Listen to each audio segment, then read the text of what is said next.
In today's video, I'm going to teach you how to chat in Google Meet. Whether you're new to Google Meet or just need a refresher, this guide will have you navigating the chat function easily. Let's dive in and explore how you can make your meetings more interactive with the simple steps of using the chat feature. First, let's get started by opening Google Meet. Go ahead and launch your preferred web browser and navigate to the Google Meet homepage. You can type in meet.google.com and it will take you directly there.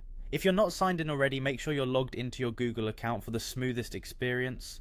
Once you're on the homepage, you'll see several options, but our focus today is on setting up a new meeting. Now let's click on the New Meeting button. When you click it, a few options will appear. For this tutorial, we want to create a meeting instantly, so select Start an Instant Meeting. This is a handy option for when you need to quickly gather with colleagues or friends without the hassle of scheduling in advance.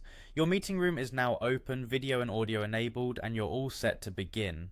With your meeting underway, let's get to the chat feature. Along the bottom of your screen, where various control options are located, you'll find a small chat icon. Look for it, it resembles a speech bubble. Go ahead and click on this icon.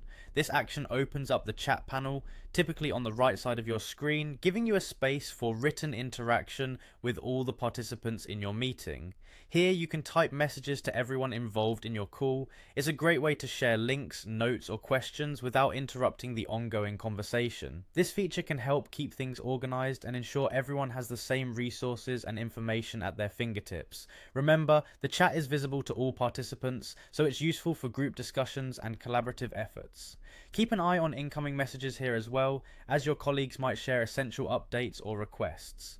Before I wrap up, here's a tip. Make sure to check your settings and permissions if you're having trouble with the chat functionality. Sometimes browser settings or extensions can affect how Google Meet operates, so having everything up to date and properly configured is essential. And there you have it, you're now ready to enhance your meetings with the Google Meet chat feature. Thank you for tuning in. I hope you found this guide helpful and that it empowers you to communicate more effectively in your virtual meetups. Don't forget to practice using the chat to get more familiar with its layout and features. Happy meeting!